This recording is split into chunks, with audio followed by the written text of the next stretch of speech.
Bonjour à tous et j'espère que vous allez bien. On se retrouve comme d'hab pour une autre vidéo en ce vendredi. Et la vidéo d'aujourd'hui, comme vous avez lu dans le titre, c'est la vidéo que je vous ai promis depuis très longtemps. C'est une vidéo FAQ. Donc pour info, c'est la deuxième FAQ que je fais sur toute ma chaîne. Je vous avais demandé il y a quelques semaines, à l'occasion de mes 5000 abonnés, de me poser des questions. Et pour des gens qui aiment poser des questions souvent, vous n'en avez pas trop profité pour me poser des questions. Donc je vais répondre aux questions que j'ai reçues en espérant que ça va vous intéresser. Merci à tous les gens qui ont pris le temps de poser leurs questions. Donc la première série de questions m'a été posée par Chanel Petite Enfance. Si vous ne la connaissez pas, c'est une fille adorable. Elle a une chaîne YouTube sur tout ce qui touche à la petite enfance et à comment se former, etc. pour travailler dans la petite enfance. Donc si ce sont des thèmes qui vous intéressent, je vous recommande vivement d'aller voir sa chaîne. Donc la première question qu'elle me pose, c'est quelle chaîne YouTube suis-tu? Alors ça m'a un peu étonnée d'aller répondre à cette question moi-même, parce que quand j'ai été voir les chaînes YouTube que je suis, donc déjà il y a des chaînes YouTube que je suis pour soutenir les gens. Et après, en fait, j'ai réalisé que toutes les chaînes YouTube que je suivais par pur intérêt pour le contenu, c'était plutôt des chaînes anglophones. Donc, bizarrement, en fait, je ne suis aucune chaîne francophone. Ça m'a surpris moi-même de constater ça. Mais je ne suis aucune chaîne francophone. Donc, mes préférences changent vachement. Donc, j'ai des phases où je regarde un peu plus certains que d'autres. En ce moment, je vais vous donner mes vidéos favorites. Donc, en ce moment, je suis une série de vidéos qui s'appelle Sweet Digs. Donc, c'est une série de vidéos par la chaîne Refinery 29. Je sais pas si vous connaissez. Où, en fait, ils font visiter l'appartement d'une meuf avec un budget. Et après, elle explique comment elle a aménagé ça. Enfin, comment elle a fait certains choix par rapport à son budget, etc. Bon, souvent, ce sont des gens qui ont des revenus assez confortables parce que les appartements sont assez impressionnants, mais je suis toujours curieuse en fait de savoir comment ça se passe. Ensuite, la deuxième chaîne que je regarde assez souvent en ce moment, c'est une chaîne, donc je sais pas si vous savez, mais j'adore les séries, et en fait j'adore cette chaîne. Donc c'est la chaîne d'Alex Meyers, en fait c'est une chaîne en anglais qui analyse les séries un peu en mode what the fuck quoi. Enfin, surtout qu'il y a des séries où vraiment c'est cool à regarder, mais le scénario c'est vraiment n'importe quoi. Donc c'est vrai que j'aime bien la façon dont il analyse les séries. Je vous recommande vraiment si vous êtes dans la thématique des séries. Et après il y a une troisième chaîne que je regarde pas mal en ce moment. Donc c'est la chaîne de Safia Nagar que je vais vous mettre ici. Donc c'est une meuf, je trouve qu'elle fait des vidéos super intéressantes pour le thème, parce que du coup le thème c'est vachement... Enfin, c'est superficiel, c'est entre guillemets superficiel.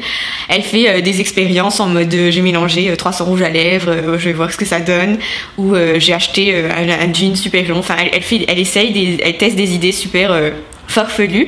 Et ce que j'aime, c'est pas que le test de l'idée, mais c'est plutôt le déroulé de son expérience. Et j'adore sa façon d'analyser les trucs. Enfin, la deuxième question de Chanel Petite Enfance, toujours, c'est quelle chaîne t'a donné envie de te lancer sur YouTube? Franchement, je sais pas trop. Je sais même pas si c'est une chaîne YouTube qui m'a donné envie de me lancer sur YouTube. Je me rappelle pas vraiment à quel moment j'ai commencé à vraiment suivre des gens sur YouTube. Personnellement, j'ai découvert YouTube je savais que ça existait depuis tôt, mais j'ai pas vraiment suivi de chaîne YouTube pendant très très longtemps. Moi, je pense que je me suis lancée sur YouTube parce que c'était un moyen d'expression que j'aimais bien, où je me voyais bien m'exprimer.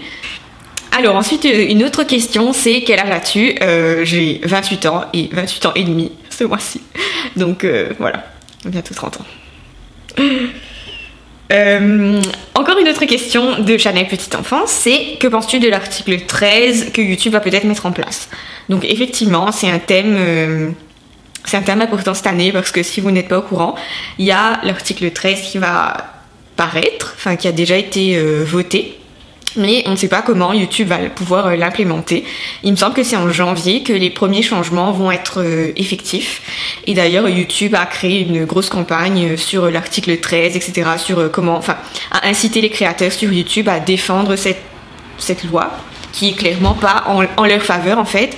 Qu'est-ce que cet article dit? Cet article dit que ça ne se contente pas de juste cerner les droits d'auteur. En gros, ça veut dire que tu devras faire super attention avec tout ce qui s'affiche dans ta vidéo. Donc les droits d'auteur, c'est normal que ça existe. C'est-à-dire, par exemple, si vous utilisez une musique qui n'est pas à vous, bien sûr, la personne qui a produit cette musique a le droit d'avoir des revenus sur votre vidéo.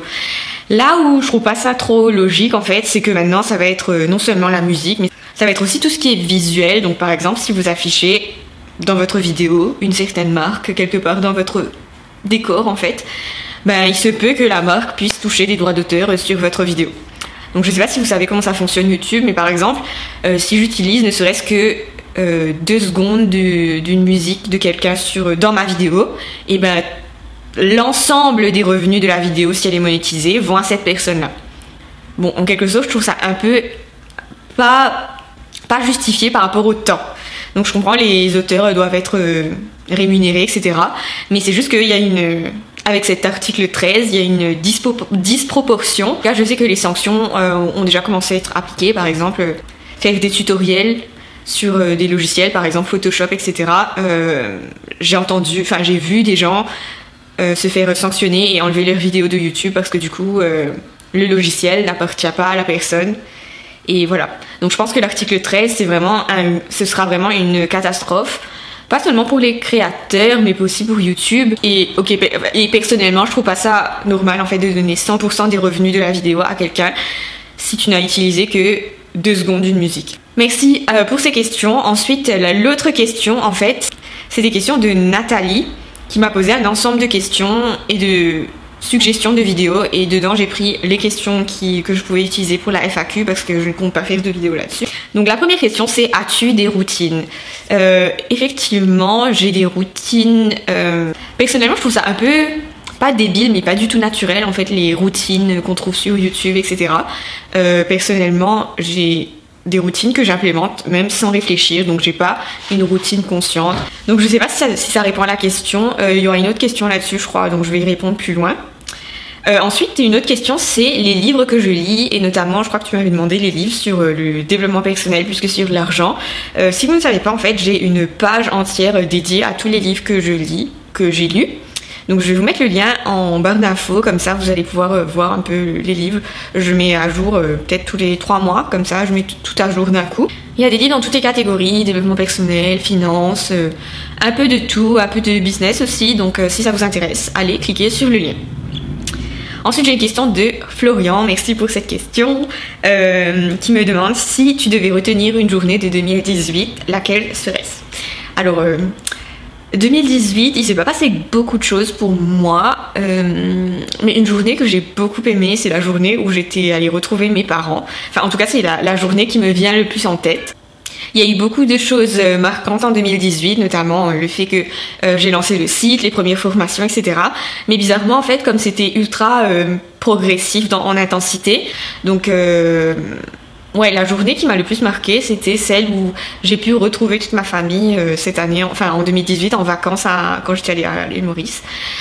Donc parce que ça faisait juste 5 ans qu'on ne s'était pas retrouvés tous les 5. Donc on est 5, enfin j'ai 2 sœurs en fait.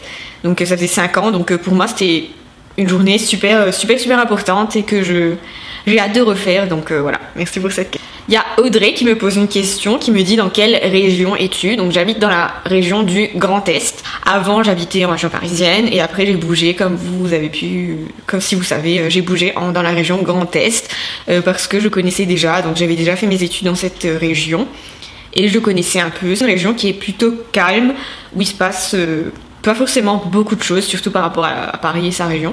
Donc voilà, moi j'aime beaucoup, j'aime bien la tranquillité, en tout cas dans la ville dans laquelle je vis en ce moment. Ça m'apaise et c'est vraiment l'ambiance. Ensuite, une autre question, c'est: es-tu toujours salarié? Oui, en fait je ne vis pas de mes revenus à côté. Donc comment dire, en fait comme j'ai lancé en 2018 toutes les formations avec Bliss & Benefits, etc. Ça fait pas super longtemps, ça fait longtemps et pas longtemps en même temps. Donc j'ai pas assez de revenus pour en vivre complètement et arrêter de travailler quoi. Donc voilà. Et j'espère que ça sera pas plus le cas. Enfin, j'espère en tout cas progresser vers une voie qui est plus être indépendante ou à mon compte dans les années à venir. Vraiment, j'espère vraiment ça. On verra comment ça se passe. En tout cas, là, ça me fait un complément de revenus, donc c'est plutôt cool, surtout que j'aime bien ce que je fais. Ensuite, voilà, la question, toujours Audrey me demande: as-tu une routine sportive ou alimentaire? Par rapport à une routine sportive, en fait, j'essaye de faire du sport au moins 3 fois par semaine ou 2 vraiment quand je peux pas. Enfin des fois j'attends trop longtemps et après je me dis je vais y aller, après j'y vais pas et après il fait noir et c'est fermé. J'essaye de créer moi-même des séances. Donc je sais qu'il y a des gens qui font des séances jambes et puis des séances bras, tout ça. Donc j'aime pas trop fonctionner comme ça. J'aime bien faire des séances un peu mixtes. Je vais faire une séance, je vais dire ok aujourd'hui on fait les jambes. Donc je vais toujours intégrer quand même une partie où je fais 10 minutes de cardio pour m'échauffer. Sur le vélo par exemple. Je fais toujours du vélo finalement. Et après, le reste, ça va être plutôt un peu sur les machines. 3 à 4 machines. Et après, le reste, ce sera purement du bodyweight au poids du corps, en fait. J'aime pas trop les machines, finalement. J'aime bien une partie où je me défoule dans une séance. Du coup, ma routine, ça ressemble plutôt à ça. Donc voilà, ma routine sportive. Ma routine alimentaire, j'en ai pas du tout. Non, je mange beaucoup, très souvent, mais je mange bien. Donc ça change beaucoup de choses parce que finalement je grossis pas tant que ça. En tout cas le sport que je fais, le peu de sport que je fais suffit à me faire rester à peu près au même poids, à la même taille. Je suis tout le temps en train de manger ou de boire, c'est-à-dire je suis tout le temps soit avec une tasse de thé ou je mange très peu de sucre finalement, donc c'est facile de ne pas grossir quand on mange très peu de sucre. Et après sinon je fais des bons repas et je prends pas de petit déj aussi. Je prends juste du thé le matin et après je mange le midi un vrai repas et après souvent entre le midi et le soir j'ai genre je sais pas, peut-être que je mange plusieurs choses, je me refais un thé et puis je mange un fruit et puis je mange peut-être un gâteau sec et puis voilà, enfin je mange tout le temps. Voilà, ma routine alimentaire, très productive.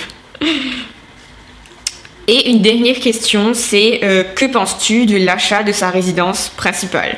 C'est une question super intéressante parce que j'ai appris plein de choses récemment sur ce sujet-là. Donc du coup, c'est bien que tu me posais cette question-là parce que je peux te donner mon avis par rapport à ce que j'ai appris. Donc, je vois beaucoup de gens autour de moi acheter leur résidence principale. Et ce qu'il faut comprendre, c'est que c'est pas mauvais en soi, mais c'est pas un actif en fait. C'est pas ce qu'on doit compter comme dans un actif. Donc acheter sa résidence principale, si vous avez les moyens et un apport et que vous savez que vous avez quelque chose de plutôt stable, ben pourquoi pas en fait. Je pense qu'il faut faire attention parce que y a beaucoup de gens qui pensent en fait faire une plus-value sur la revente de leur maison. En fait, ils veulent juste acheter leur maison parce que c'est plus une question d'ego ou je sais pas, en tout cas les Français sont très friands d'immobilier. C'est un des premiers des investissements les plus populaires parmi les Français, donc c'est un peu comme une fierté en fait de posséder sa maison. Alors si tu achètes pour ces raisons-là, je pense que c'est pas une raison intéressante et valable. Ce que j'ai pu constater, c'est que il y a beaucoup d'endroits où quand tu vas vouloir revendre ta maison, tu vas revendre à perte. Mais même, c'est pas juste dans une région ou quoi, c'est que dès que tu n'es plus dans une grande ville, faut faire très attention parce que la dynamique de population est en train de changer. Il y a beaucoup de situations où c'est pas rentable.